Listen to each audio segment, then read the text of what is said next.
I am JD Tremblay. Good morning, everyone. I am here with Marc.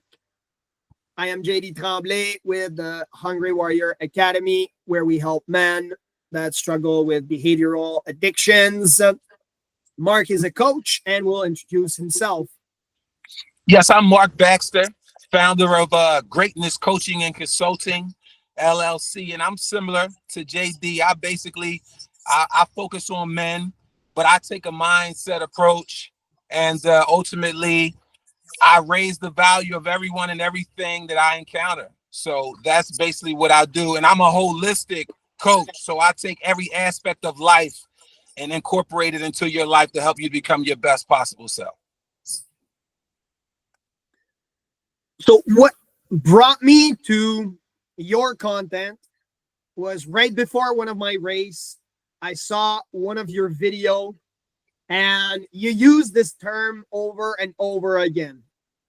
And this term is chosen one. And you used it multiple times even in the video. So can you walk us through what it means to you to be a chosen one? Absolutely. That's a great question. And in fact, I've searched for that answer for a large part of my life, because in my life, I've always been in a standout, if you would. I didn't understand why I stood out, but I had pastors come to me when I was younger and tell me that I walk around with the same energy that pastors have to sit in the back for a couple hours before the service to develop to give their sermon. He said, I walk around with this energy, and it was bigger than I could comprehend. And then as I kept exploring life and experiencing what I had to experience, I realized that I wasn't all the way in alignment with my truth. And I'll tell you a little what that means. In the Bible, it says many are called, but few are chosen. See, that's why they say most of the talent is in the graveyard, because many people never answer that call, and yet they transition without ever maximizing their life and fulfilling God's highest purpose for their lives. I didn't want to be that person. God said, my yoke is easy, my burden is light. I called them on that. And as I aligned with my truth, I found out that a chosen one is a spiritual superstar. See, the Bible says be in the world, but not of the world. So what that means is that you have all this external stimuli, this infrastructure, this system that man created. And yes, it's appealing, and you have to engage in it, but you have to be in the world, but not of the world. See, but when you can maintain who you are in the midst of this world, that's when you truly identify with your chosen self. And when I say chosen ones, I'm talking to others, because I'm not the only one. I'm talking to the other chosen ones that are out there. That's the 144,000 that they're referring to. The other chosen ones that are out there, that's who I'm speaking to. The ones that took the road less traveled. So you mentioned a great verse. Many are called, but few are chosen. To help everyone that is watching this or listening to it, why do you think that so many people, and can you explain the difference between being called and being chosen? And also, could you expand on why do you think that so many Christian men struggle to believe they're chosen? Well, to differentiate being called and being chosen, many people are called. You know, that's just basically saying, I have an appointment on your life. I got something that I created you to do. That fingerprint that nobody else can match. It's a purpose that's on all our lives. Many are called. So could you give an example in your life? Could you give an example in your life of being called? In my life, like is there a turning point? Is there a turning point for you that you knew you were called? All the pastors were telling you, you have this on your life, and all of a sudden you shifted somehow from called to chosen one. Is there a... Yes, there was a point. I grew up in a very dysfunctional family, and now that I'm chosen, I understand why I chose in another life to come into that family so I can develop into who I am. However, growing up in this family was very stressful. When I was 9 years old, I was the youngest of 5, 3 older brothers and an older sister. My mother never accepted me for some reason. I did everything right. But now I know it's because she knew I was chosen.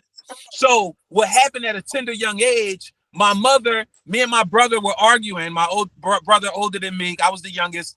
And I was always dominant because I was always advanced mentally and I feel deeply. But I didn't understand it all. So again, I was able to manipulate the argument and make him feel worse than me. But he told my mother, and my mother just came and attacked me. And she humiliated me so bad, JD. She told me, you're nothing. You're not going to be nothing. I just started playing football. I had already felt that she was feeling this way towards me, but she told me to my face, JD. I'm 9 years old. I'm sitting here watching my hero demean me and tell me that I'm not nothing that God is telling me that I am. So as she's talking to me, I'm distraught, but I'm so surprised and shocked because this was the road less.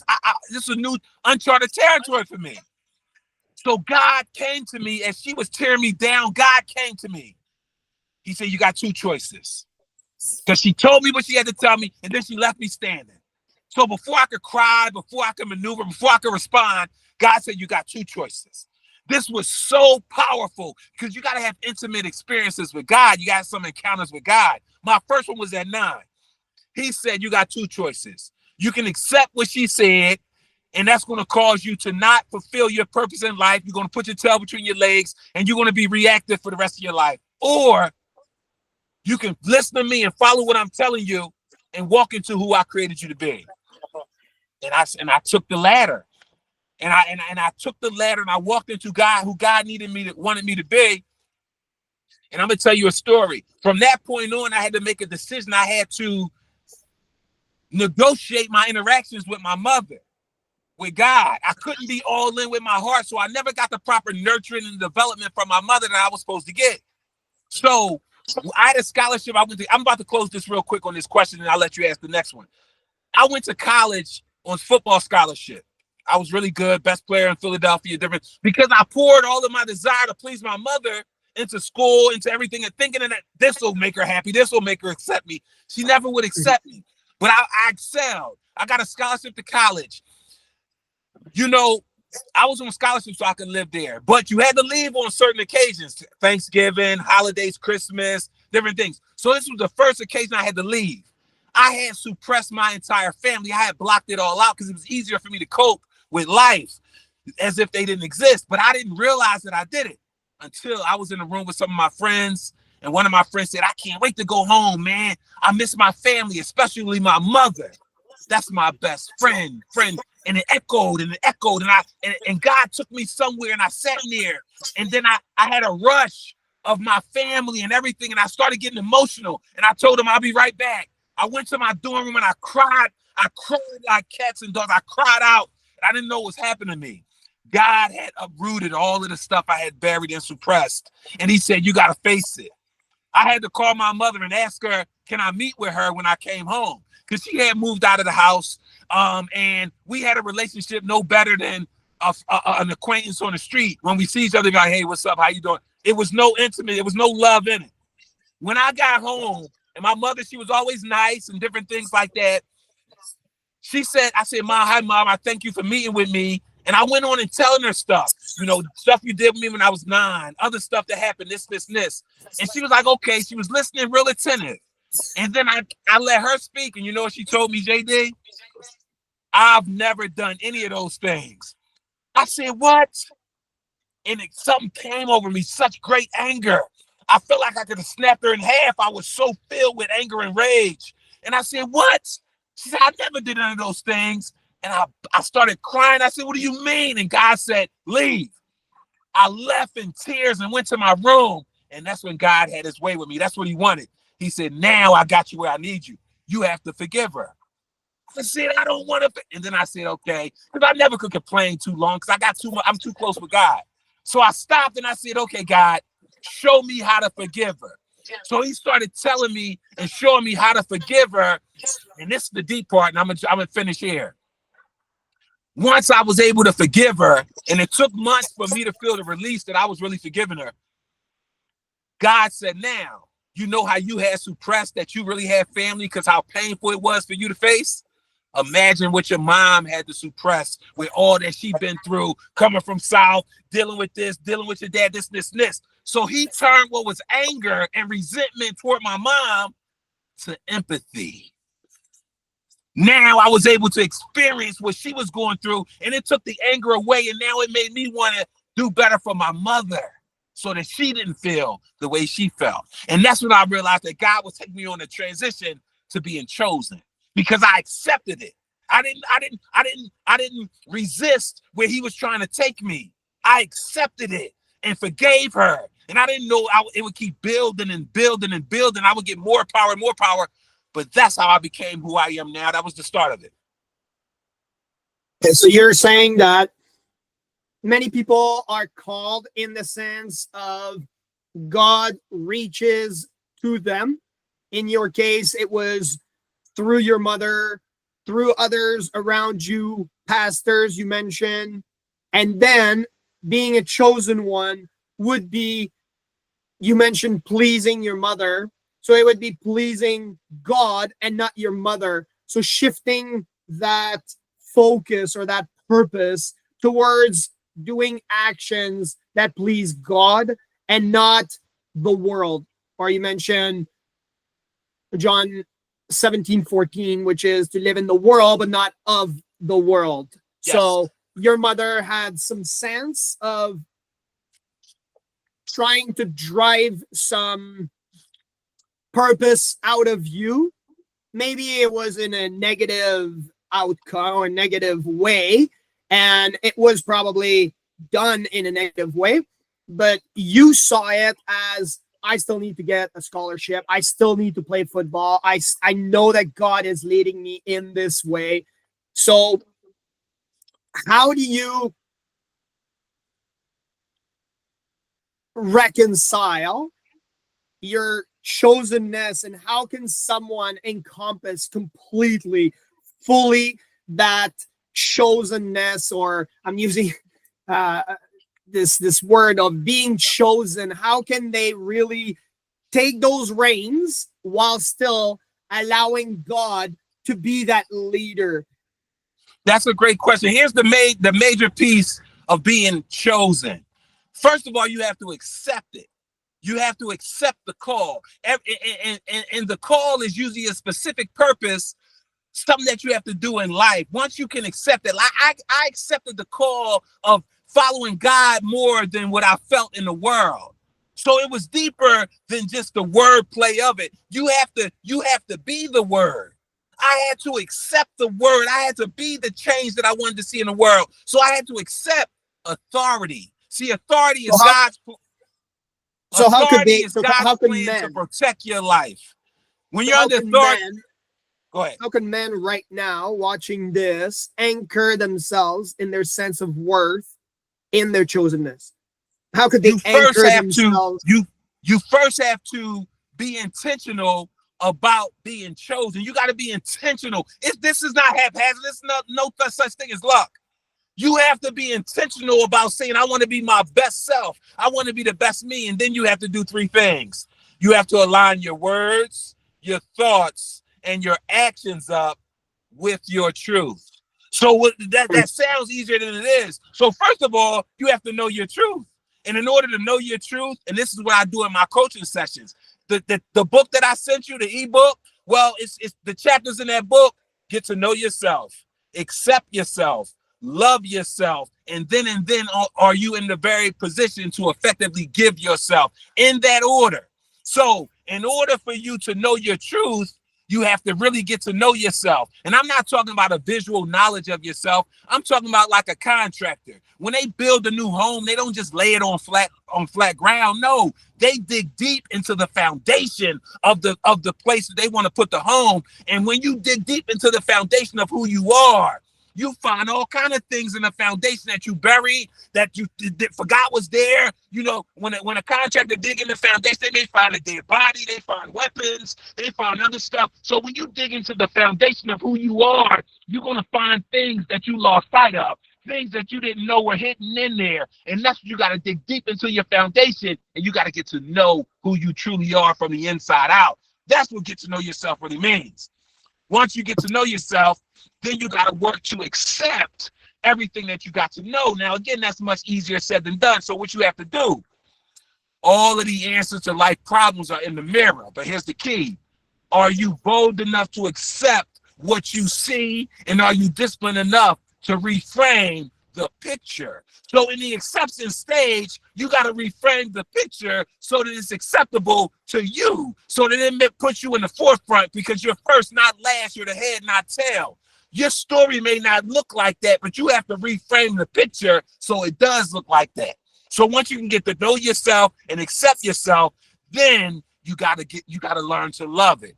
The good, the bad, the we all got problems, strengths, weaknesses, insecurities, and fears. All of us. You got to get to love all of that because it's who you are. So you got to change your perspective of how you see it. Now I'm gonna ask you something real quick, JD. If I put a bucket of water in front of you and say, how does that feel? You say, my God, Mark, that's hot. And I ask someone else, what that water feel like? They say, oh, it's cold. It's super cold. Which one of you are right? Is it hot or is it cold? You both are right, because it's whatever it feels like to you. Whatever it feels like to you is your perspective. And that's the key to all of this. You have to get the right perspective to know your truth and who you are and who you represent and what you're living for. And that's when you then can align your words, your thoughts, and your actions up with your truth. And that's when you get to know yourself, accept yourself, love yourself, and then you're in positive, perfect position to effectively give yourself. And that's what it truly means to be chosen, to be under God's authority. And authority is God's plan to protect your life. So you're protected as long as you stay under authority. See, once you come out under the authority, that's when the scripture that says, trust God with all your heart, lean not into your own understanding, in all your ways acknowledge him so that he can direct your path. When you lean into your own understanding, that's called self-righteousness. Are you disciplined enough to stay under God's authority and don't lean into your own understanding, no matter what it look like or feel like? That's what makes you chosen. So your truth would be some form of perspective. From your point of view, it would be your truth, which is somewhat your world in a way. Yeah, the way that you see the world is one of your vision, and one way that you can just ignore all of the noise from others. They already have their calling, they already have their ways of life, their perspective. And even if you mentioned the analogy of the bucket of water, they would look at a bucket of water. For us Canadians, everything's warm, so everything's warm, right? So there's the Bible tells us that we have to deny ourselves. Can you elaborate on the correlation between loving yourself, because that's what you mentioned, you said loving yourself, and the Bible saying deny yourself, just so that we can clarify this verse to absolutely. That's a tremendous. You good, JD? You're good. Okay, that's tremendous. So here's the thing. It's him, isn't it? Yeah. See, deny. Yes, it's all God. God get all the glory and the honor. But see, when you deny, it's two. They're talking about two different things. See, God is not only triune, Father, Son, Holy Spirit. We're also triune, mind, body, and spirit. See, we're creating the image and the likeness of God. So in that sense, when you deny yourself, he's talking about the flesh of you, right? But see, it's the spirit. This flesh is just something we're using to operate as a spirit. We're spirit. We're not just here on earth. We're not spiritual beings here on earth having the physical experience. No, we're spiritual beings here living on earth having a spiritual experience. The only time we come out of the spirit is when we operate through pride and ego. So when you deny this yourself, you're denying the flesh of you. Greater is he that is in me than he that is in the world. You're connected to that thing that's in you, to the spirit part of you. That's the part that is chosen. That's the part, because God is a spirit, right? See, the only time, he had Jesus come down in human form, but only one part of the triune Godhead can be in earth at one time. So it used to be sacrifices and things like that. But then when he took Jesus ascended after he did his work, died on the cross, he left the Holy Spirit to give us access to Christ. So only one part of the triune Godhead can be on earth at one time. So when Jesus, being a Christian means you're Christ-like.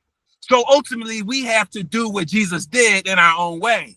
Jesus had to deny the flesh, because even when he was on the cross, he first was like, hold up, God, I feel this. I'm human now. I feel all of this that they feel. So remove this cup from me. I don't want to, I don't know about this. And then later he said, yo, I get it. Not my will, let your will be done. And again, I'm paraphrasing, but that's the thing. Even Jesus in the humanistic realm had doubts about doing what God wanted him to do. But he went through with it and overcame. Same difference with us here in the world. You got to be in the world, but not of the world. So you're going to be challenged with situations, and it's never going to look the way it's supposed to look. And that's going to cause you to have faith. And that's the key ingredient, faith. The substance of things hoped for, the evidence of things not seen. You're going to have to trust even when you don't see it. You're going to have to trust even though it look like life is happening against you. You're going to have to trust even though it look like everything is falling apart. And that's, the more you do that, the stronger you get.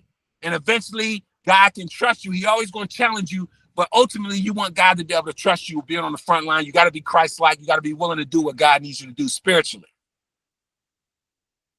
So loving yourself would be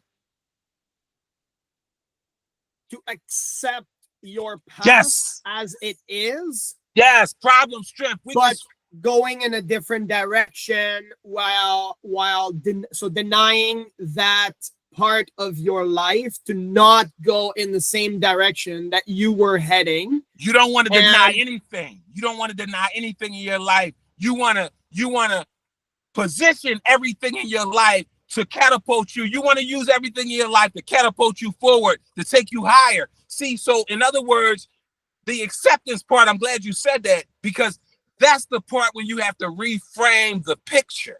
So case in point, some people were violated growing up when they were younger, and it was beyond their control because you were dependent on the people that were violating you. And it was some of the people that were supposed to be protecting you. So, but when you're older, you can't keep feeling victimized by that and letting it destroy your life. So eventually you have to separate yourself and understand. You got to reframe that picture. That's not your truth. That's their truth, the person that violated you, and they were selfish enough to include you in it. That's their truth. That's not your truth. Your truth is how you reframe it, in which you had to be manipulated to fit into their truth. So the first part, you got to start forgiving yourself and taking yourself off the hook, showing yourself some grace from what the person did to you. And then you reframe that picture to put you in the forefront. And then you start gaining power, start believing it. And then before you know it, your truth is different.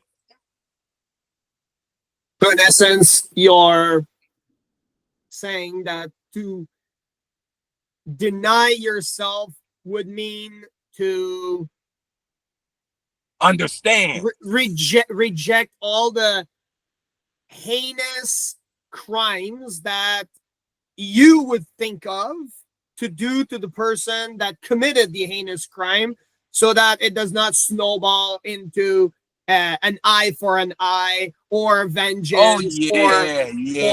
And so you would head toward the direction that God calls you, and that's so we are all having carnal desires and heading into a different direction would be with intention.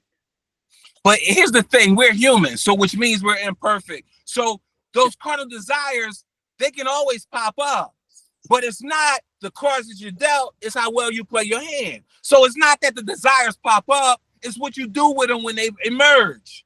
So that's why you got to reframe the picture. So when those old images emerge and the old lies emerge, because now they're lies, because you reframe the truth. You reframe the picture. So when those lies pop up, you're like, oh, I'm not believing that this time. You never want to, you got to face everything head on. The key is that when you face it head on, you then pass it off to God. Now you get to stand on top of it. See, so, but you don't want to deny anything. You don't want to suppress anything. Everything. What if I told you this, JD? What if I told you that life was perfect? It's our imperfect nature as human beings that make it difficult for us to accept, because life truly is perfect. It's just that we can't wrap our mind around it because it's not in us.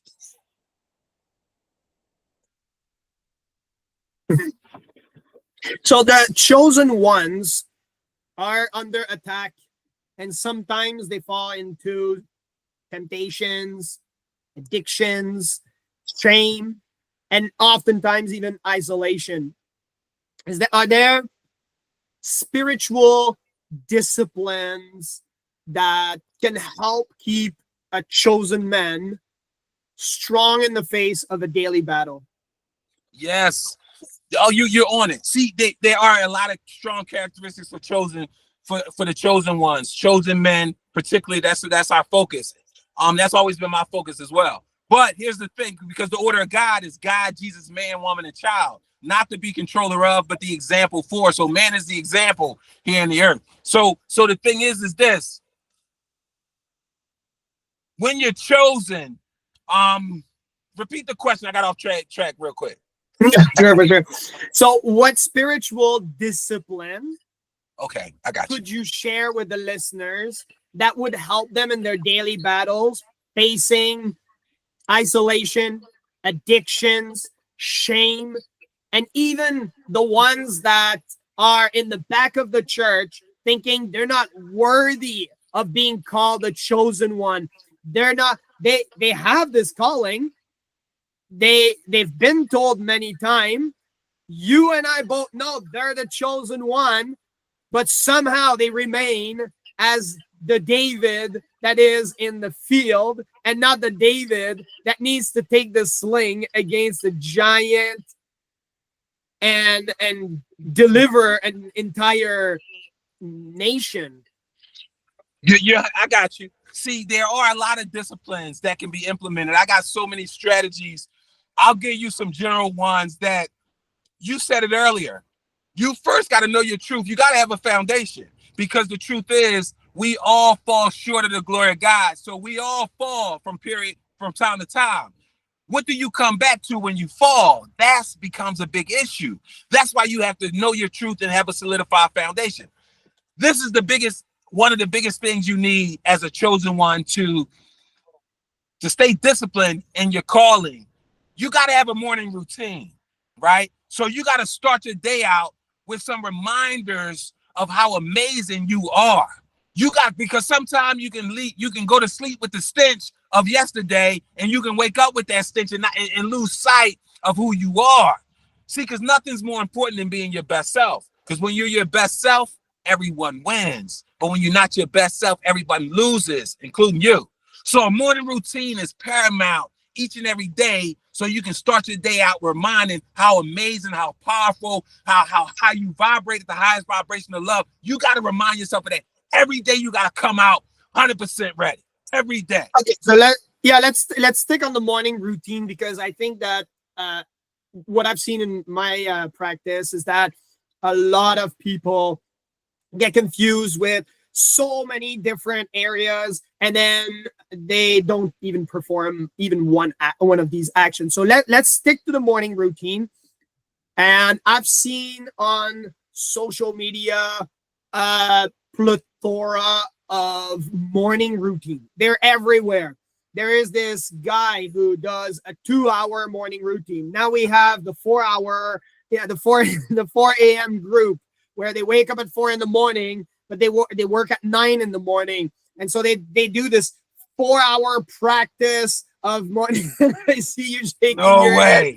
No way. So there are these people who wake up, and now there is the 2:45 a.m. because there are certain influencers that are saying, well, if that guy wakes up at 4, I'm going to wake up at 3. And if this guy wakes up at 3, I wake up at 2:45. So this is nowhere a morning routine. We're now in the night routine. I asked for a morning routine, and now you're in the night. So walk us through a step-by-step morning routine, the best morning routine that you would see. Do you see coffee? Do you see we see cold plunges? Do you see all sorts of, is there something that you would recommend that is a step process where people would need, or at least the mandatory, and then maybe a one that you would add to it, right? So maybe, yeah.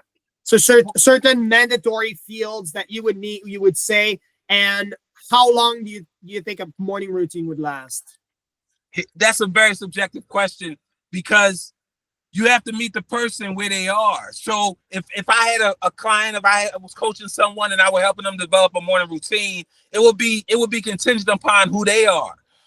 So it needs to fit your characteristics of who you are and what motivates you. But a few things, I'll share with you some of my morning routine. All right. The first thing, because it's a morning routine, it got to be the first thing you do. No cell phone, no television, no talking to anyone, no emails, none of that. You got to become your best self, because even reading a book, each time you read it, you revisit the author's mind again. You see it differently. Same difference with you.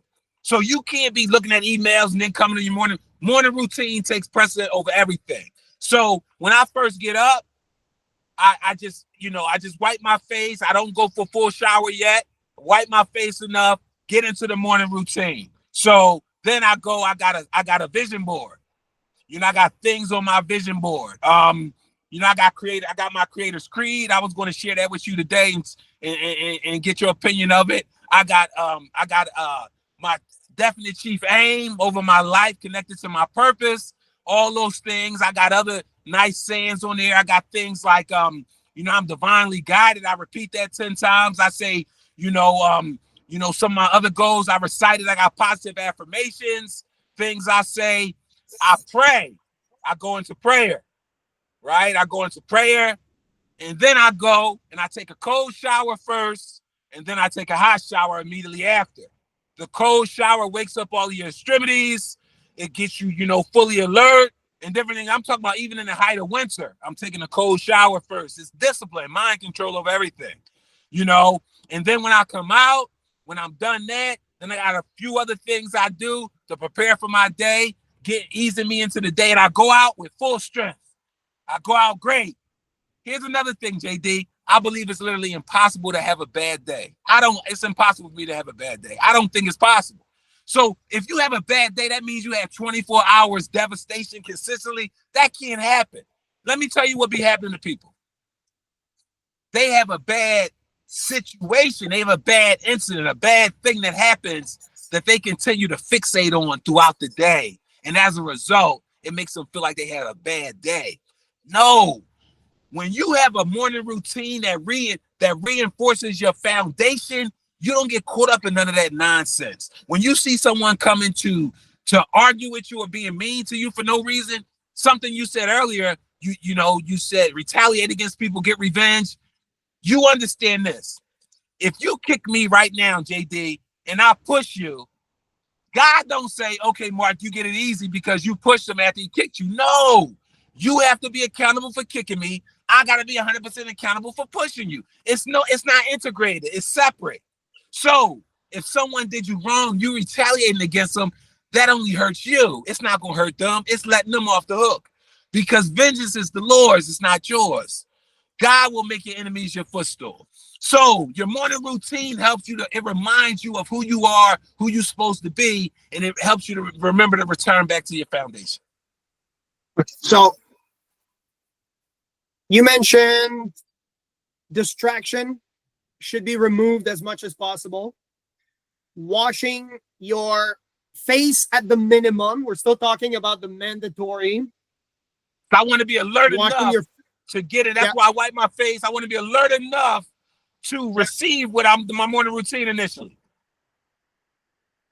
Getting a vision board, because that's what you've pre-established in the past of what you want to achieve. During that vision board, you perform some positive affirmation, which you would be able to fixate on your goals that you want to achieve. And then you would go into prayer mode, which would be to listen to God.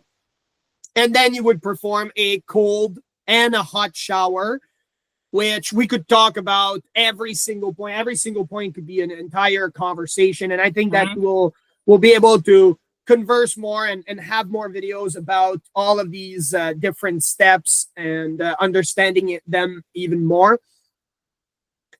How long do you think that the average person would have to take out of their day, or do you see it as a positive way to add into their day for this morning routine to happen?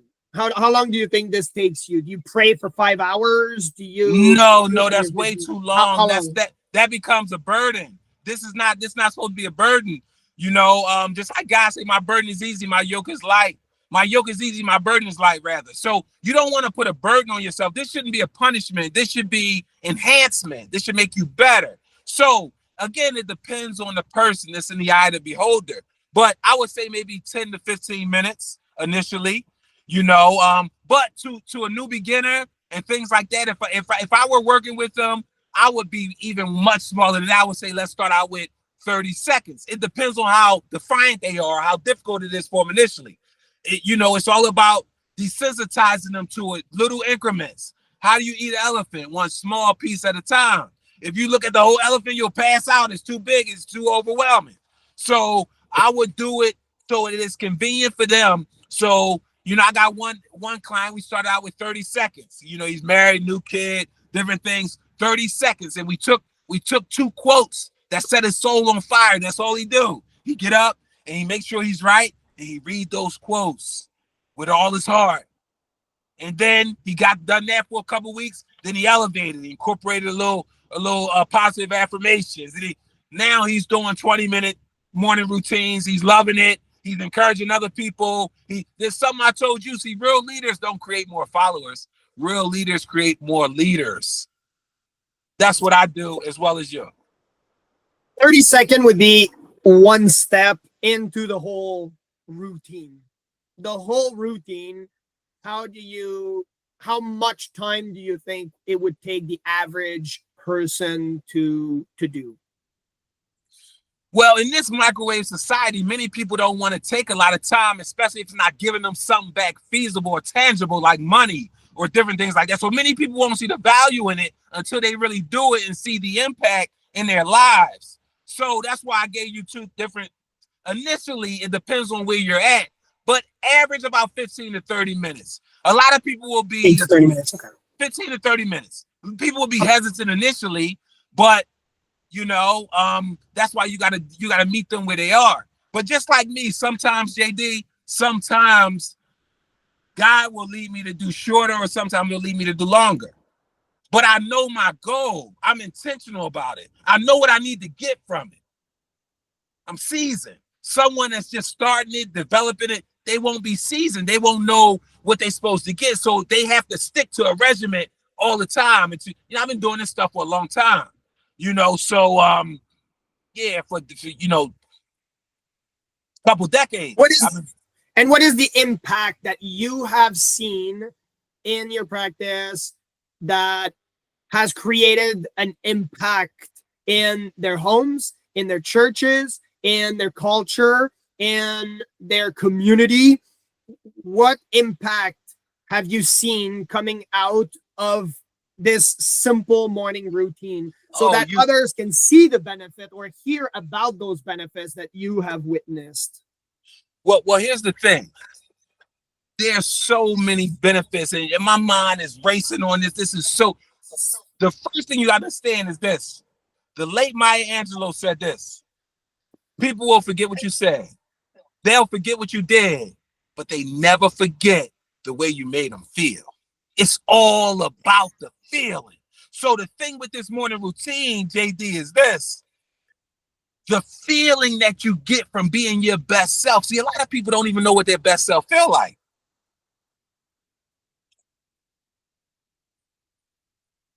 Oh, it's something about hand gestures I use. A lot of people don't know what their best self feels like. So this morning routine will, one, it'll help you identify who your best self is, what it feels like.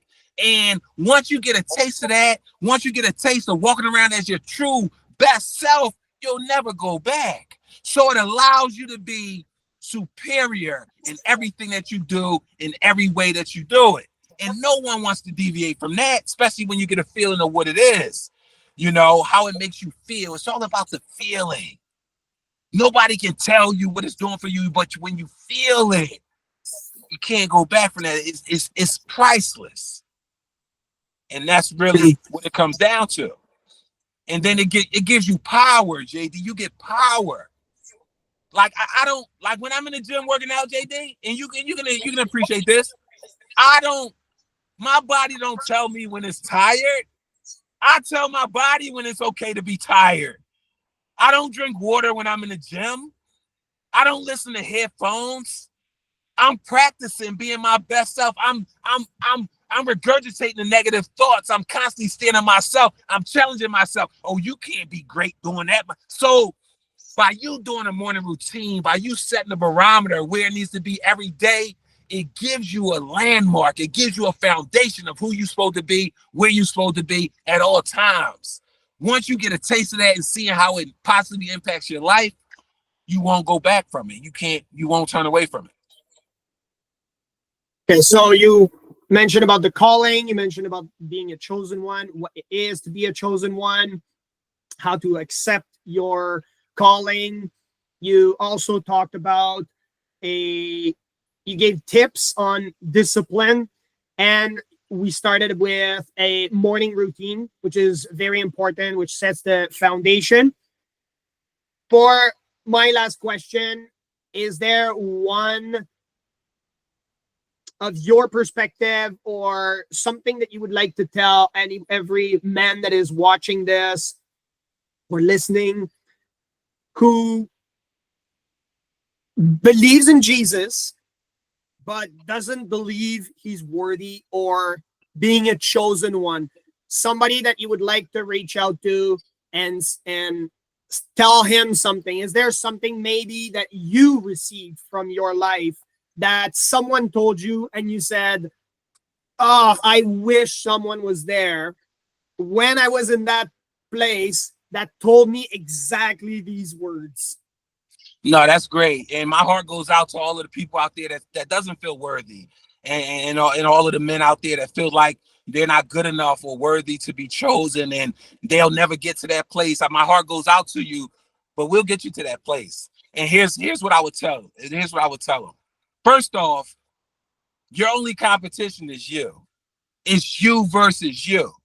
So when most people that don't think that they're worthy, one, they're not showing themselves enough grace for something that they did or didn't do in the past, but also they're comparing and contrasting their life with someone else's. They feel like they're not worthy because they see how John does it or Jim does it or Tim and Thomas, and they feel like, oh, I can never do it that way. That's the first problem. You can't look outside of yourself. Your only competition is you. So the first thing I would say is you versus you.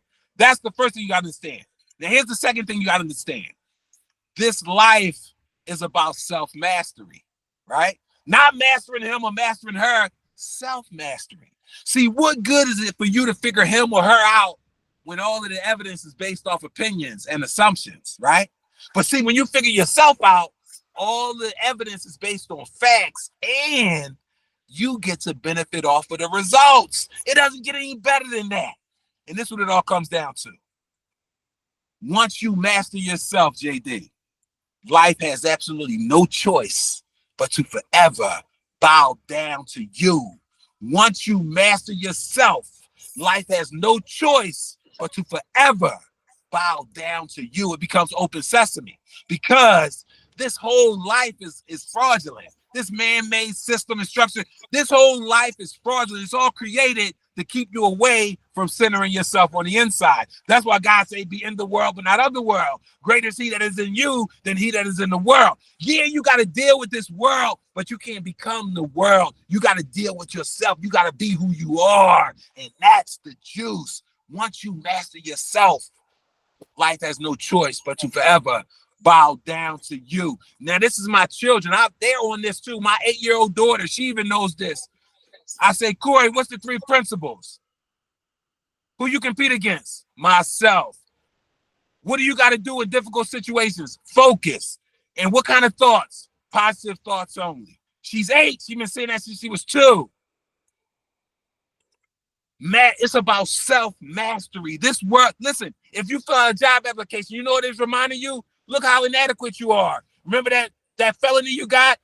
God forbid your age. Look at your low socioeconomic income. Look at the world wants you to think you're not adequate. Why do you think they got so many categories? Look at religion, how many.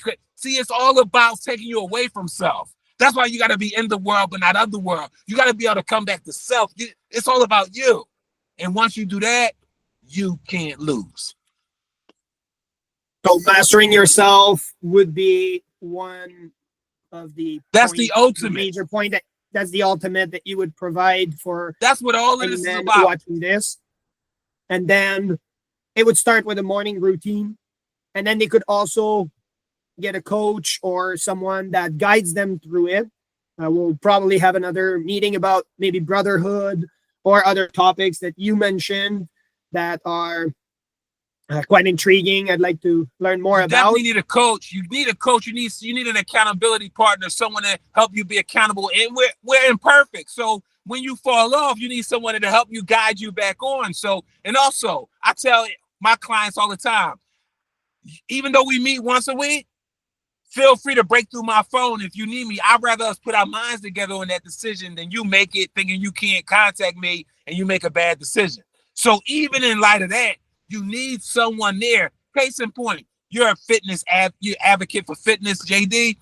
When you're lifting weights, let's say you're on a bench press. I don't know what gives this away. I feel greatness and triathlete excellence seeping through your pores.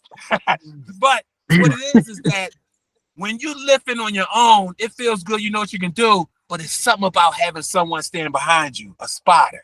It's something about a spotter that just gives you more confidence, more encouragement, and it just allows you to do a little more.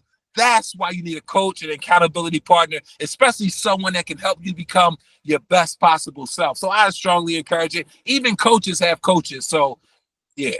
Even the chosen ones are still coached. The chosen Absolutely. ones are not strictly in isolation. They can get some guidance and not strictly in isolation, but a lot in isolation. My energy is so powerful, JD. I can't be around a lot of people a long time because here's why.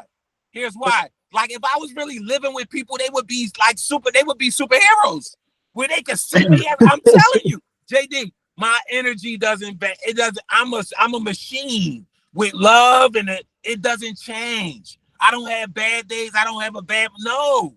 What it is this.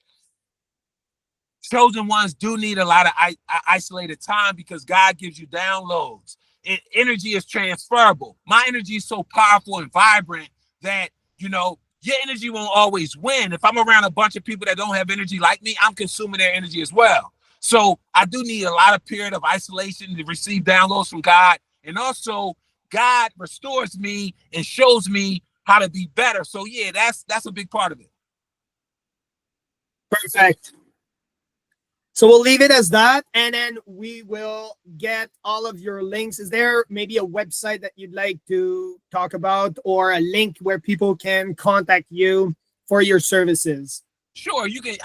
My website is marcbaxter.com. That's MarcBaxter.com. You can contact me there. You can send me a message and things like that. Also, my email address is mbaxter@marcbaxter.com. And again, that's MarcBaxter. I'm on all the social media. I do motivational videos every day, different things like that. Instagram, Shine Bright, great one. I'm Marc Baxter on YouTube. But more importantly, I'm a vessel for God. I'm out here saving souls. I'm out here being a change I want to see in the world. And I'm going to continue to do that. So we will put all of these links in the description, and we'll share all your services with the people. And thank you for being here. My pleasure, JD. Listen, you did a tremendous job, JD, and it's my pleasure to be here with someone of your magnitude. It's all good.